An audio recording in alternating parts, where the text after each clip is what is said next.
Secrets, betrayal, magic. Willow has returned to Sunnydale only to discover something wrong in the air.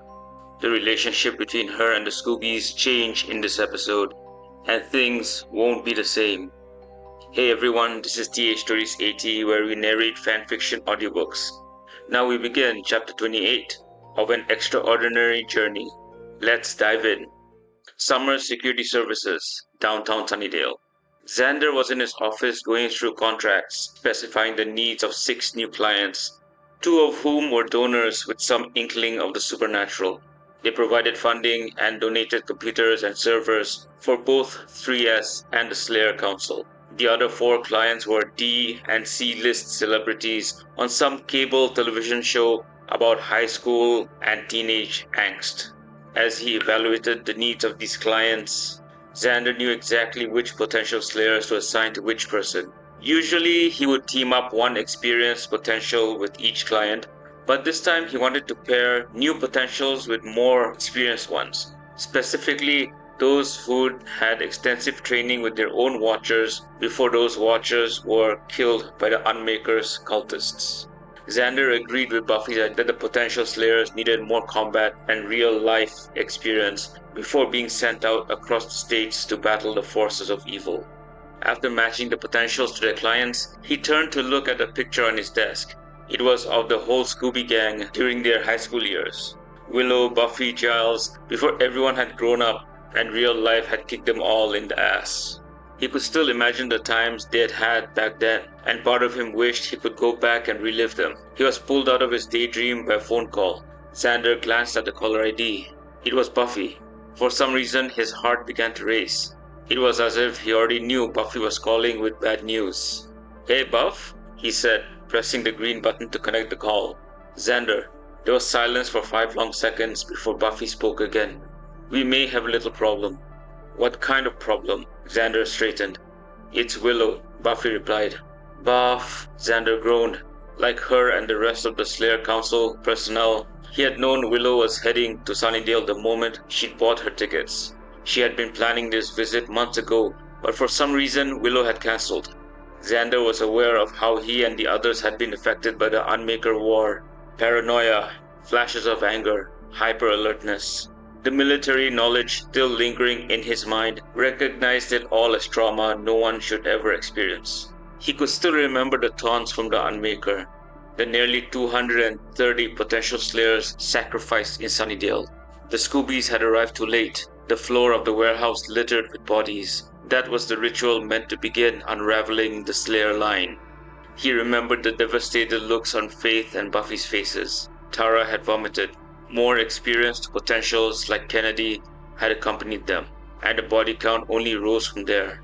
The Unmaker using his Watcher knowledge, ancient magic, and other arcane abilities against Buffy, Faith, the potentials, the witches, the seers, against everyone. Xander shook his head. He needed to focus. "What happened? I thought we agreed." He didn't want to finish the question. He didn't want to ask what she had done. "Xander," Buffy interrupted. "You've seen her background. It was redacted then, and it's redacted now. We've been trying to hack deeper into what she's been doing with the military, but so far we've been unable to." "Damn it, Buffy," Xander exclaimed, standing up. "I thought we agreed not to do this with her. She's our friend, your best friend." "She lied, Xander." Buffy's voice sounded controlled. "Cool." But Xander knew her too well. Beneath the surface, he could hear sadness. "I keep telling myself we're doing this for our security. That her lies aren't a betrayal.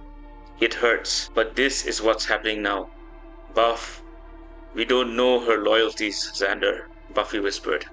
Xander rubbed his forehead, a palm braced against the desk.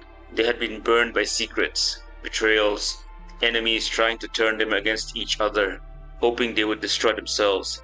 He understood the need for safety, for a sense of calm they had long lost. But this? Tricking Willow felt different.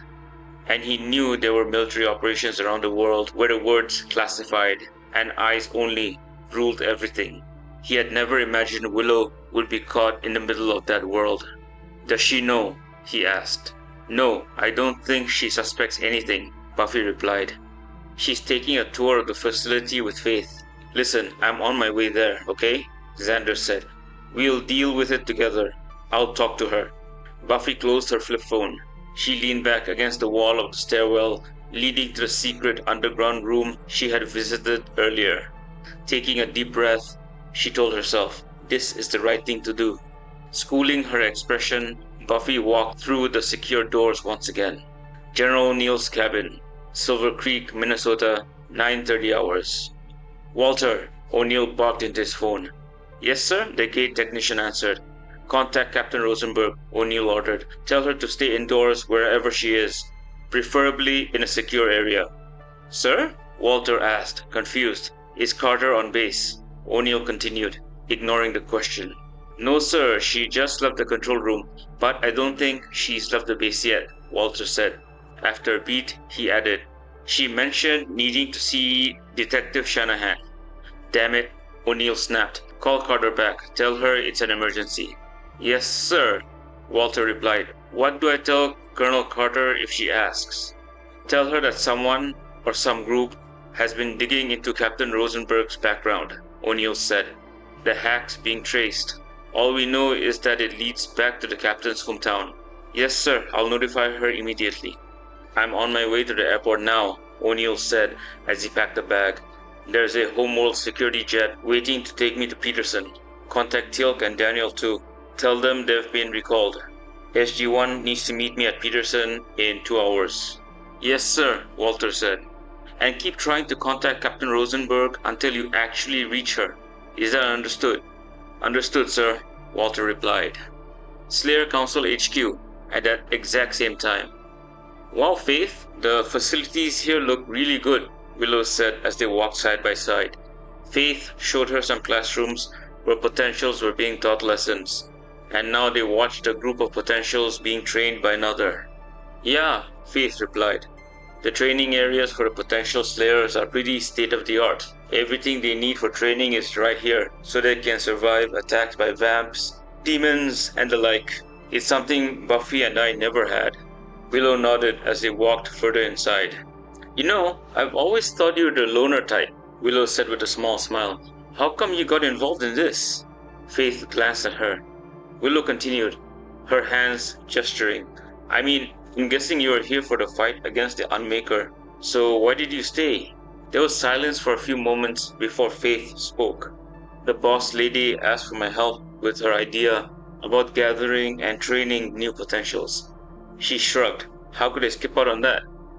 And these potential slayers stay here in this building? Willow asked as Faith led her up some stairs.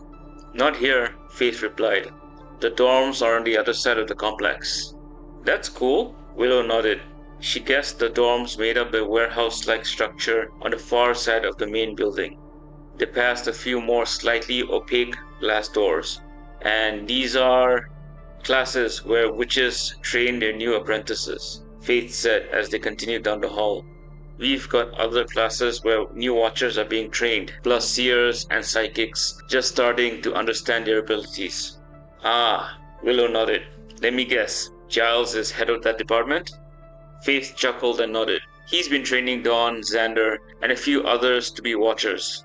Been pretty successful so far. Just then they both heard a beep. Willow stopped when Faith did. Faith pulled her cell phone out of her jeans pocket. Willow noticed her jaw clench slightly as she read the message. A familiar unease twisted in Willow's gut. At the same moment, she felt mental fingers brushing against the walls around her mind again. More than before, like many hands gently trying to pry her defenses open. Hey Red, Faith said, looking up. Keep on walking. I gotta return a call. Just go straight and take the first hallway on the left. Tara should be teaching a class now. She wanted to thank you for introducing her to Buffy, but she was too shy to call. Willow chuckled and reinforced her mental walls. She walked down the hallway, missing the look of worry and disbelief crossing Faith's face. Willow tried calling out mentally for whoever was probing her mind to stop, but she couldn't even hear herself think. Her mental voice felt muffled, as if wrapped in a gag. Faith watched Willow walk away and turn left before dialing the number she had received a text from. Buffy's. After a few rings, someone picked up. and from the background noise, Faith could tell the call was on speaker. "Are you guys nuts?" Faith hissed, keeping her voice low. "No, we're not, Faith," Buffy deadpanned. "Listen, Faith, her entire background is classified. Literally everything is redacted," Dawn said. "The file we're looking at has more black highlights than letters, and there's another file we can't access. We don't know why, but all we know is that it's presidential eyes only. The secrecy surrounding Willow makes her a security threat to us, Faith," a new male voice said. "We need to know where her loyalties lie, and why she's been lying to us." "Giles," Faith whispered, "you're going along with this insane thing? I mean, come on, there has to be another way." "Damn it, Faith," Buffy hissed. "If there was another way, don't you think we would have taken it? Amy said Willow's mental guards are strong, and we've been unable to break through her defenses." Buffy took a breath. "Amy and a group of witches and psychics are trying to break into Willow's mind as we speak." Faith had always been the one to act first and think later, but she was trying to be better. She shook her head. "Look, we've all gone through hell, and trust me, I don't like being lied to either. But maybe Red has a reason. Maybe it's none of our business." "If you can't do this, Faith, we'll send someone else," Dawn said. "Buffy," Faith said, ignoring Dawn. She used Buffy's full name deliberately instead of just B. "Think about what you're asking me to do. If this happens, she'll never forgive us. She won't forgive you." "Do whatever you have to do, Faith," Dawn said. "She'll understand," Buffy said. "After we explain things, she'll understand." "And if she doesn't?" Faith asked. Then Xander started, but Buffy cut him off. "We'll make her understand." Faith disconnected the call immediately and stared at her phone, stunned. She checked the text again just to be sure this wasn't a dream. Message from Buffy. "Willow, threat. Take down Authorized." Closing her eyes for a moment, Faith exhaled shakily before walking toward the hallway she'd sent Willow down. When she reached the corner, she saw Willow speaking with Tara. The classroom door behind Tara stood open. Faith overheard Tara saying, "It was good talking to you again, Willow." "Hey, Red," Faith said, walking up to them. "Faith," Willow nodded, turning toward her. "Everything alright?" "Yeah," Faith said. "Just had an issue with a student. It's handled." Willow didn't miss the glance exchanged between Faith and Tara. Something was off. Was there something in the air? Magic? Chemicals? Willow pressed her lips together, deciding she needed to send a message to Carter. She hadn't contacted anyone from the SGC that morning. Why would she? She was home, with friends. "Can you guys excuse me for a second?" Willow said, pulling out her flip phone. "I need to make a quick call." "Sure," both Tara and Faith said. But as Willow flipped the phone open, she saw there was no signal. Damn, if the SGC couldn't reach her by phone, she at least had to get a message out. So the subcutaneous transmitter Carter had developed could help track her. She lifted the phone overhead, even spun around, trying to catch a bar of service. She didn't notice Faith and Tara watching her. "Faith," Willow said, turning around. "Is there anywhere here I can get a signal?" "Come on," Faith said confidently. "Try the top floor. This level's always been 50-50 for reception." "Alright," Willow smiled. "Lead the way." The redhead turned to Tara. "It was great seeing you again, Tara." "It was great seeing you too," Tara said softly before slipping into the classroom. Willow and Faith headed to the elevators. Silence stretched between them. Willow felt something wrong in her gut. Something off with Faith since that text. She held herself back from reading Faith's mind, but she couldn't sense anything empathically either. As they waited, Willow asked, "Hey, everything okay?" Faith swallowed before forcing a smile. "Yeah, of course." The elevator doors opened. Faith led Willow inside, pressing the button for the top floor. Willow's gut tightened again. There wasn't any empathic read. It was just her instinct. The elevator opened onto an empty, unfinished floor. Exposed beams, construction materials, and no one around. "Damn," Willow muttered as she walked to a nearby window. Still no bars. "There's still no signal. Red?" Faith said softly. "Yeah?" Willow replied, still searching for reception, waving the phone in the air. "I'm sorry. I lied to you." Willow froze and turned around slowly. slipping her phone back into her pocket. What do you mean? I did get a message, Faith said, but it wasn't about a student. It was from Buffy, about you. The tightening in Willow's gut became a vice. She looked around. Empty floor, construction supplies everywhere. There was one exit past Faith. What was the message? She asked, mentally preparing to fight. But how do you fight your way out of a building full of slayers, potentials, witches, and psychics? Well, when I came back to Sunnydale after prison to help B, Faith said, rubbing the back of her neck. I was surprised you were with the Air Force. She chuckled nervously. I kinda said it was too bad, because I wanted to ask you out. Willow blinked. Even her dream version of Faith had said that. Coincidence, right? Wait, what? Yeah, Faith stepped closer. I've liked you for a long time. Back then, you were with Oz. Bee reminded me of what I told her and asked if I'd asked you out yet. Willow's instincts screamed now.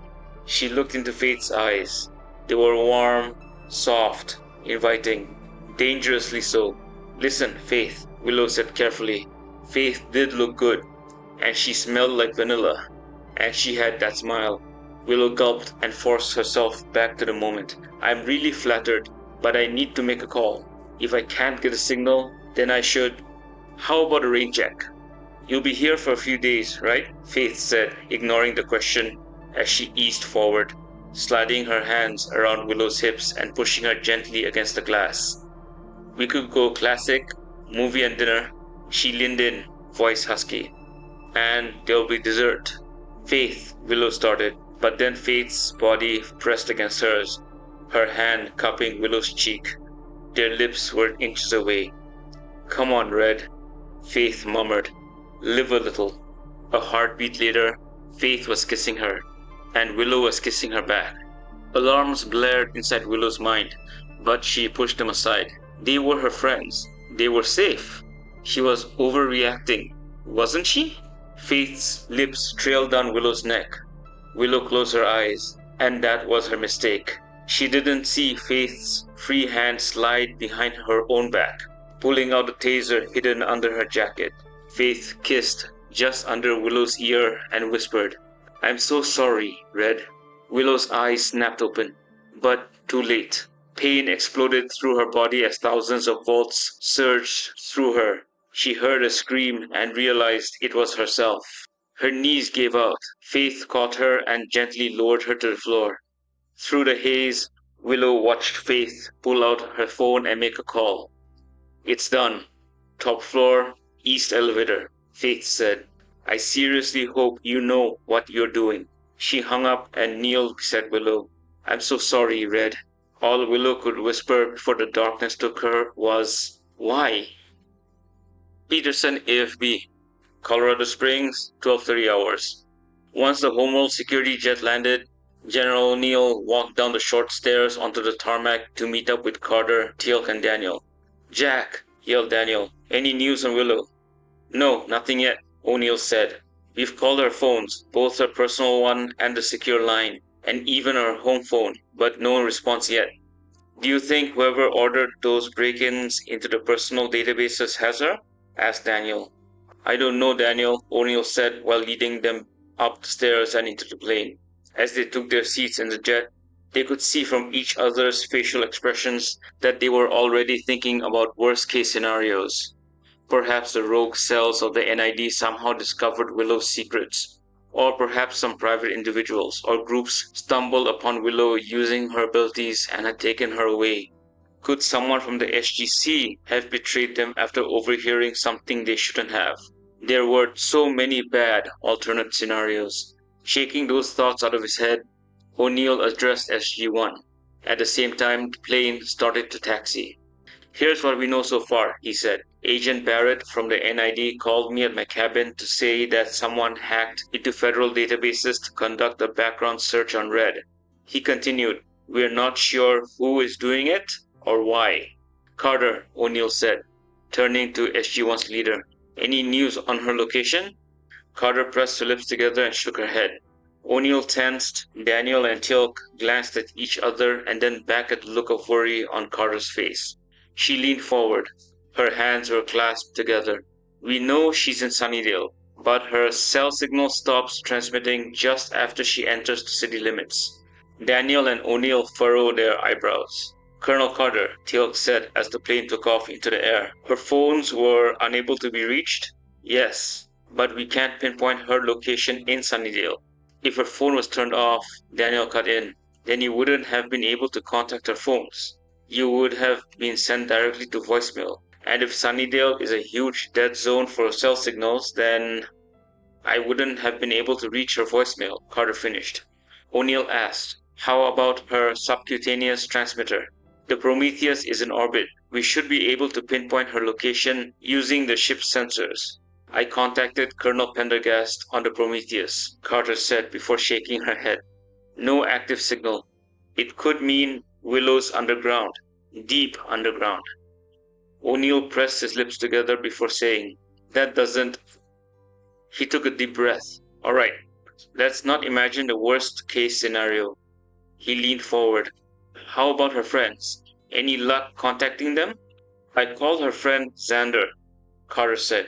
He said Willow contacted them after she landed in Sunnydale. Apparently, she went camping early this morning with some friends and that her phone signal might drop since they're going into the foothills. O'Neill then asked, does he know exactly where she went camping? Carter shook her head before saying, we should at least get a ping from her subcutaneous transmitter. Could it be malfunctioning, Colonel Carter? Teal'c asked. Carter nodded her head. It could. Let's assume wherever Willow went camping is out of phone signal range, Daniel said. And maybe the transmitter is malfunctioning. Do we know who broke into those databases and Willow's files? Carter looked out the window at the clouds close by before turning toward the others. That's the strange part. Yesterday, the hack was traced to the northern part of the city, an industrial area. We couldn't get an exact location. Somehow we couldn't trace the hack to its origin. We just have a general area, Daniel frowned. And when I tried the trace again before leaving for Peterson, Carter said, we didn't even trace it back to the industrial area, just to Sunnydale in general. So now, all we know is that the hack is from Sunnydale, but not the general area within the city. O'Neill meant it as a statement. Carter nodded her head. He then added, but yesterday they were able to trace it not only to Sunnydale, but to a general area within Sunnydale, but not the exact location. Yes, sir, Carter said. O'Neill frowned. How is that possible? Daniel then spoke up. There was something that was bothering him given Willow's background and given the strange happening with the tracing of the hack, as well as being unable to ping Willow's transmitter. What if magic is playing a role? O'Neill and the others turned toward Daniel, their expressions demanding more explanations. Willow showed us magic. Remember the ball of light she demonstrated when she first popped up at the SGC? Everyone nodded. Daniel Jackson, are you implying Willow Rosenberg is using magic to hide herself from us? Teal'c asked. No, Carter said, her eyes locked with the worried Daniel. He's implying what if the people hacking into Willow's files are using magic to hide her presence from everyone, even her friends. Is that even possible? O'Neill asked. I mean, I was there when she did the whole ball of light thing, but this is something different. Can magic actually hide someone completely from the world? Willow implied it could be done, Daniel said. Remember she mentioned something about how magic was used to cover the city so that people would basically ignore supernatural happenings? O'Neill leaned back on his seat. This was indeed the worst case scenario. He spoke. Let's assume that the ultimate worst case scenario is this. Red goes camping with her friends. On the way, she is kidnapped. Magic is used to hide her away. Daniel told O'Neill that it sounded like a possible worst case scenario. O'Neill continued. Let's push aside the why. Let's focus on where she could be. We know the general area in Sunnydale before the trace was subsequently interrupted, Carter said. If nothing else, she could be in that general area. Davis and Barrett will be waiting with the NID strike teams on standby at the Sunnydale Army base, O'Neill said. Carter and I will take one team to the industrial area. Daniel, you and Teal'c take the other team and head on to Red's home. If she's not there, meet with us at the industrial area. O'Neill looked at each member of the team. All nodded their heads. He then added, "Just a reminder that Red's abilities are classified. The NID can't know about them. So, when we get to this industrial area, if she's there somewhere, mentally yell out for her as loud as you can." "Copy that, sir," Carter said. "Indeed, O'Neill." "Got it, Jack." Slayer Council HQ at that exact same time. "Willow." Willow groaned, slowly opening her eyes while feeling something soft under her. Someone was calling her name, as if from very far away. "Willow, wake up." Willow slowly sat up at the sound of the distorted voice. It was neither male nor female, but a mix of the two. She was on a cot in a medium-sized, sparse room about the size of her own bedroom at home. There was a metallic door to the right, and a table with 2 chairs on the other side. Oh, and her wrists were cuffed together. "Where am I?" she thought, swinging her body to the left until her feet touched the ground. What the hell happened? The last thing she remembered was Faith kissing her, and her returning the kiss. And then there had been an intense pain throughout her entire body. "Willow," said the muffled, mysterious voice again. Willow got off the cot and looked up at the small, cube-shaped speaker in the top left corner of the room, close to a wired security camera. Someone, or some people, were keeping an eye on her.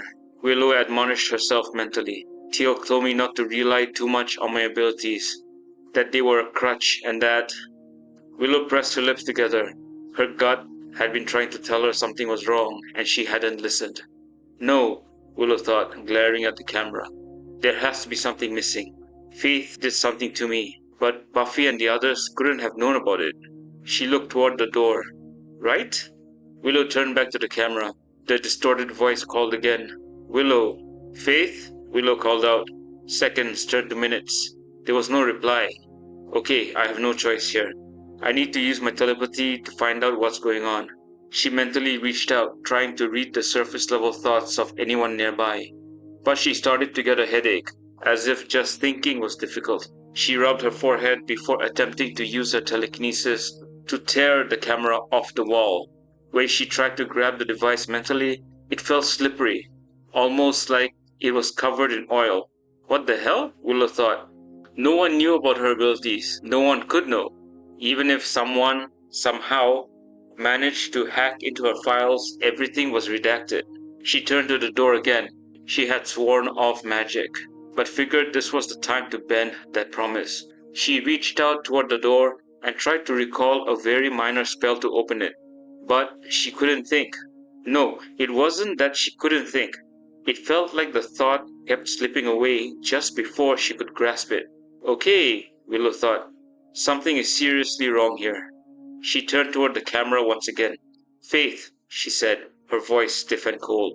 "I don't know what's going on here, but..." She pressed her lips together before continuing. "If you want to talk, then come into this room and talk." A few minutes later, she heard someone knocking on the door. Willow turned toward it. She was tense. "Seriously, Faith? You attacked me without provocation, and now you decide to knock before entering." "Let me talk to her first," said a familiar voice. Willow's eyes widened. No, she thought. He couldn't be involved in this. But her fears were confirmed when the door slowly opened, and one of the few people she trusted walked in. "Xander?" Willow said, stunned. She took a small step back. "Hi, Wills," Xander said softly, his hands in his jeans pocket. The shock that Xander could be involved in this lasted only a few seconds. Willow schooled her expression before stepping forward. "Don't high Wills me. What the hell is going on? What are you and Faith into?"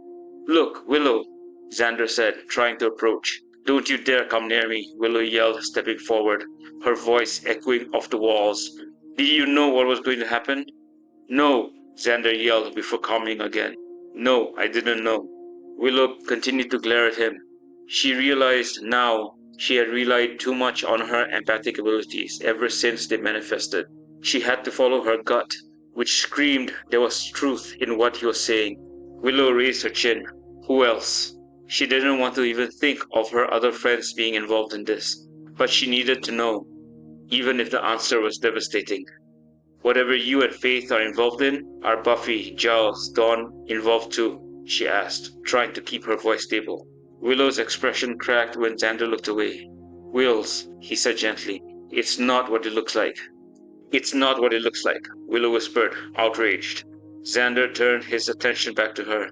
I came back to Sunnydale to visit you, my friends, the people I trust.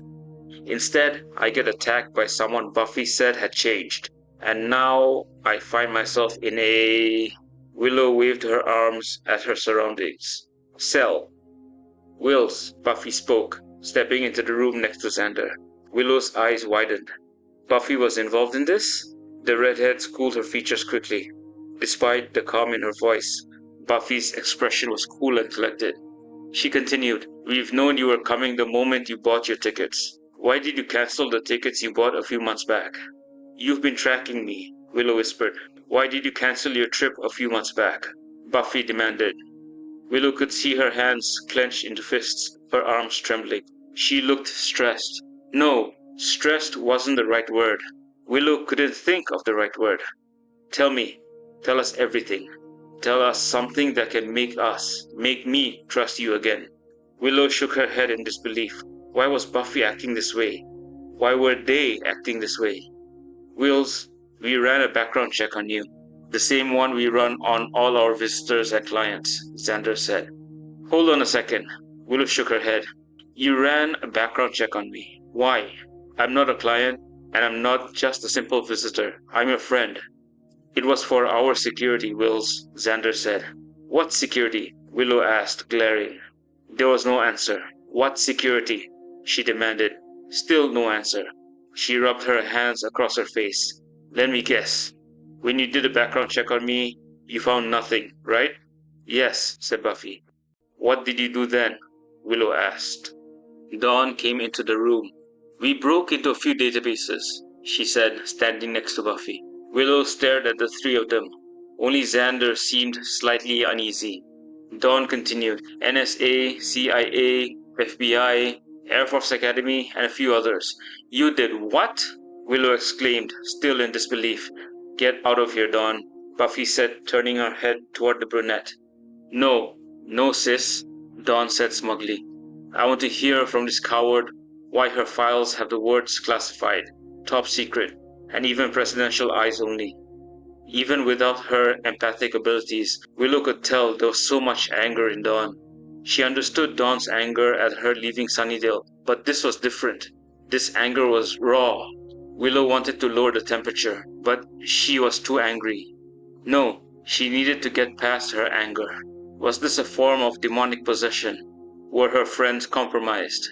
Will, said Xander, placing a hand on Buffy's shoulder. Buffy told you about the Unmaker, about the whole mess with the Initiative and Adam. Willow nodded. Xander went on to explain what they had gone through while she was in Colorado Springs. The secrets, the betrayals, the worst being the Unmaker. A former Watcher himself, he used his knowledge of Watchers and ancient magic to commit worldwide murders of potentials, Watchers, Seers, witches, and even demonic entities. He had used tactics to pit the Scoobies and their allies against each other, sacrificed so many potential slayers in Sunnydale, and had nearly killed Buffy and Faith. And you weren't here, Dawn said. Willow looked away. We were lucky. Lucky that Tara found an ancient spell to stop the Unmaker from absorbing magic, including the magic in Buffy and Faith. If you were here... I am sorry for everything that happened, Willow said, returning her gaze to Buffy. I left Sunnydale because I thought I had to. That doesn't mean all of... Willow looked around. This is okay. Dawn scoffed. Buffy clenched her fists. Willow could see the anger simmering under their surfaces. Xander rubbed the back of his head. We need to know what you're doing, he said. Willow pressed her lips together.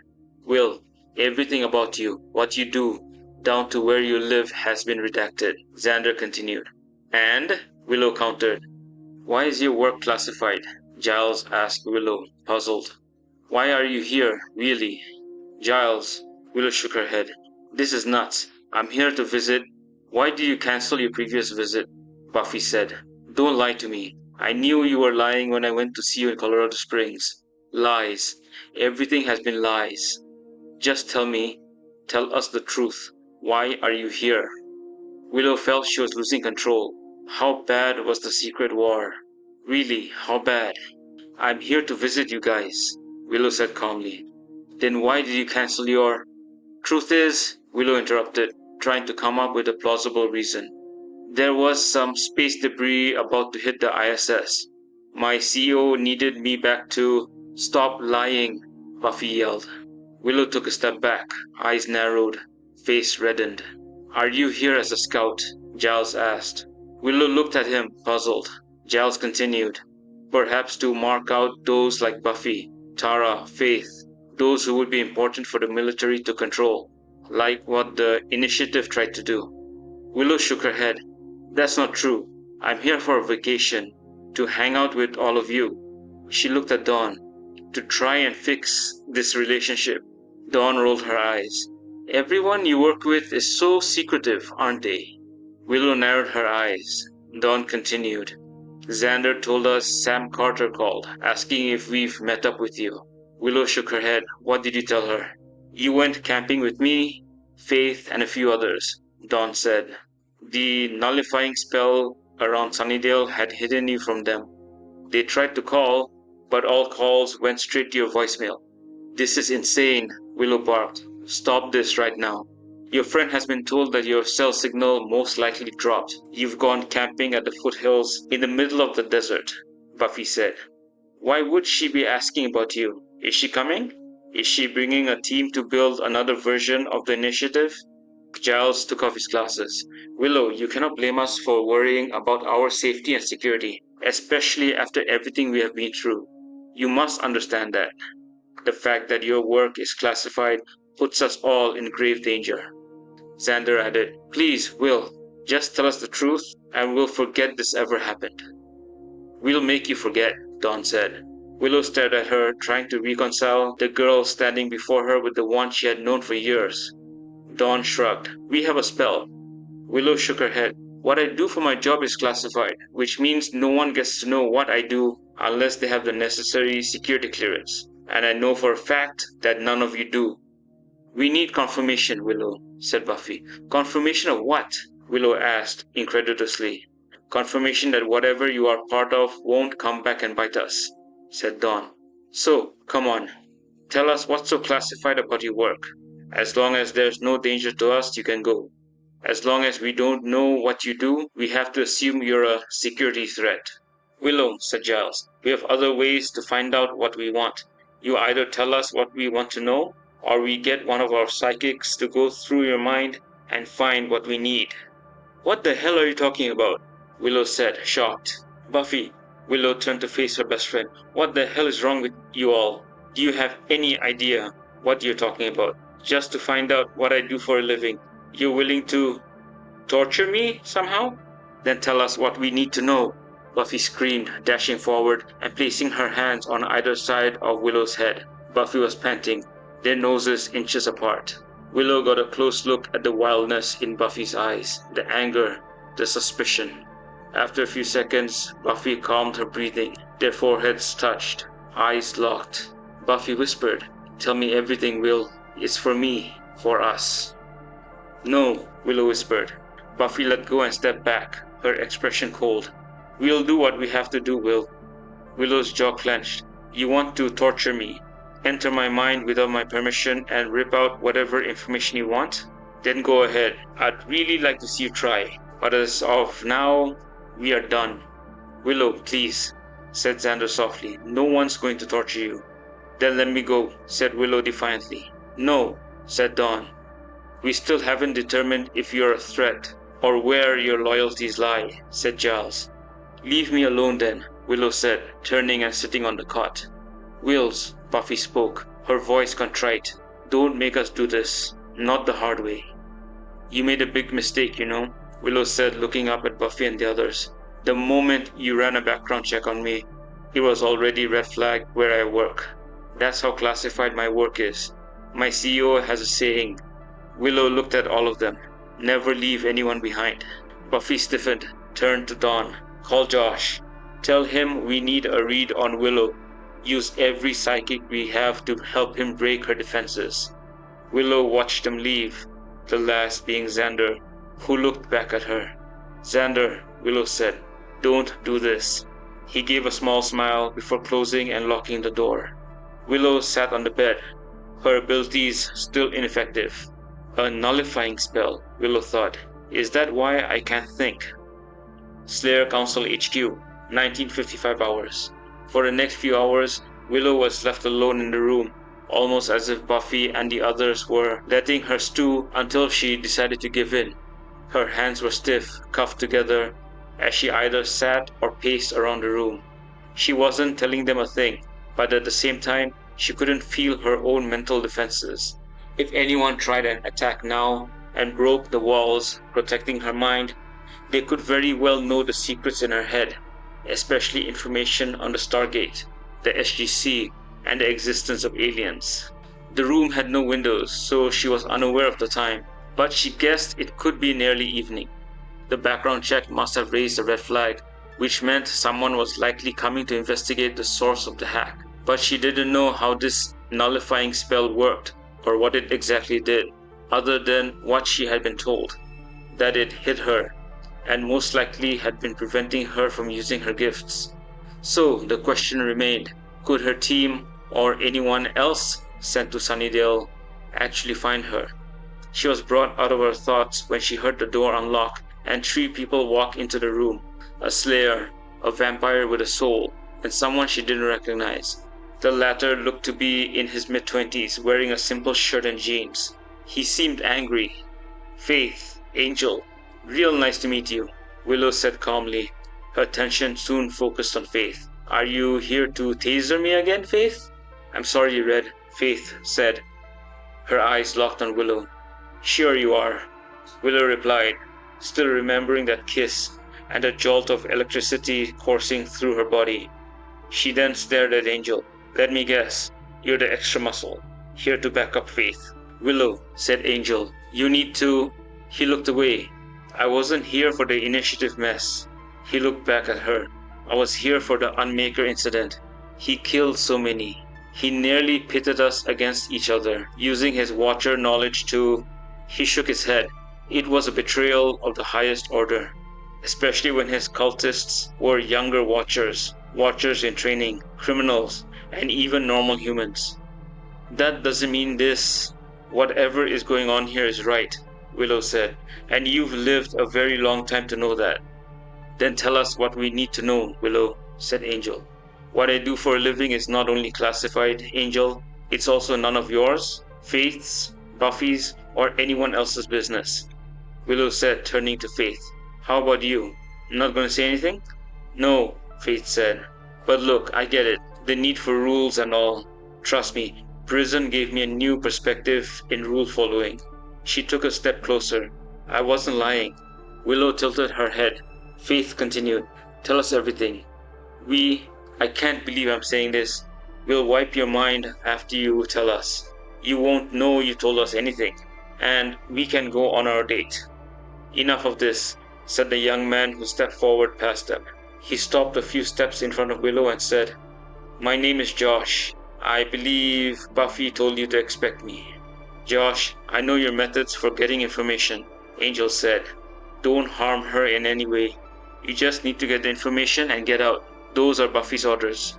"Come now," Josh said. "From what I understand, I've been given a lot of freedom as to how I get that information. Of course, there may be some unpleasantness involved.